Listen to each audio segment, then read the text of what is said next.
Hi, Maya! Hello po. Maya! Maya, ano? Kumusta ka? Okay naman po. Ba't parang galing ka sa iyak? Hindi naman po. Ay, hindi ba? Nasa ka ngayon, Maya? Nasa trabaho, nasa bahay? Nasa bahay lang po nakikinig sa inyo. Uy, thank you so much. Sobrang nakaka-touch naman yan. Makinig ka lang hanggat gusto mo, ha? Huwag kang bibitaw. Okay, Maya ng Cavite. Narinig mo naman siguro yung ating kwento mo LSS ko kanina, yung istorya ni alias Alan na isang seaman na tinawag na mamas boy ng kanyang asawa dahil nga tumutulong pa rin hanggang ngayon sa kanyang nanay. Kumbaga, 70,000 ang allotment niya, yung 20,000 doon nasa nanay niya, binibigay sa maintenance ng nanay niya.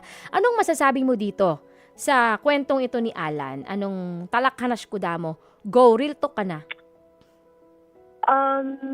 Para sa akin po, kailangan niya talagang kausapin yung asawa niya and mabigyan siya ng breakdown ng mga ginagastos. Kasi doon niya makikita if kinukulang ba talaga or baka sinasabi lang niya ng asawa niya para hindi na magbigay doon sa magulang. Mm-hmm. Pero kasi kailangan kasi talagang hindi naman totally na required dapat siyang magbigay sa magulang niya. Pero kasi po, 'di ba? Health issues yun eh. Kailangan yun.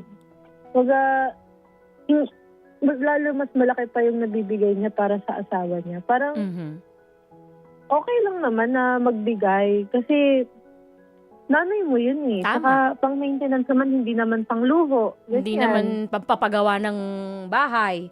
Di ba? Ayun nga po. Tsaka may partner, yung ex-partner ko, mama's boy din. And sa akin, wala talagang binibigay as in kahit zero. And so, maswerte pa siya na mas malaki yung binibigay sa kanya and siya pa rin yung iniintindi ng asawa niya kahit ngayon. Tama.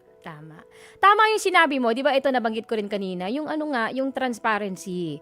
Yung sabi mo nga, breakdown ng mga ginagastos. Wala namang masama doon kung ipapakita mo para malaman lang talaga at mapatunayan na nagkukulang talaga. Di ba? Pag nagbangga ngayon, kulang ng 2K, yung 50K, di ba? Pwede siguro, no? Pwede sigurong dagdagan yung padala. Pero hanggat walang pinapakitang proof o breakdown ng mga nagastos na talagang nagkukulang, wala naman sigurong papag-usapan at walang problema. Oo, wag sanang idamay na yung nanay, no? Kasi health issues naman nga. Di ba, Maya? Para naman yun sa kalusugan ng kanyang nanay. May nanay din naman yan siya, di ba? May nanay ka rin naman eh. Yeah. Hindi mo ba mahal mama mo? Di ba? Di ba, Maya? Pero naiintindihan mo yung pinupunto ni Alan.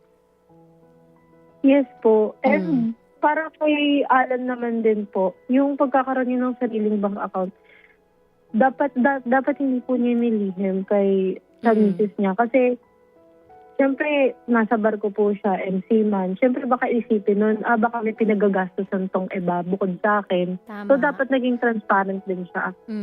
Yun nga lang ang pagkakamali niya, no? Doon siya nabutasan talaga kasi nilihim niya yung pagbubukas ng bank account. Which is, pwede naman siguro maging open siya. Magbubukas ako, ng bank account ko kasi gusto ko rin magkaroon ako ng sarili kong pera. 'Di ba? Yes. Yes. Hindi naman siguro ipagdadamot yun ng asawa mo sa'yo. Maliban na lang kung talagang mahigpit talaga yung misis, no? Hindi! Kailangan yung bank account sa atin dalawa! Diba? Grabe naman yun. Diba, Maya? Yes po.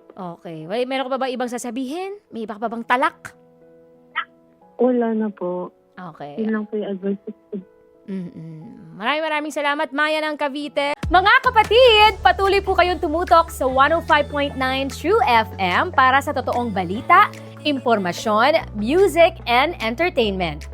Mag-subscribe sa aming YouTube channel at podcast at sundan nyo kami sa Facebook, Instagram, X at TikTok sa @TrueNetworkPH. Bisitahin din ang aming website sa truefm.ph. At panoorin din po kami sa True TV sa Signal sa Channel 19. Kami ang 105.9 True FM. Laging true sa'yo, kapatid!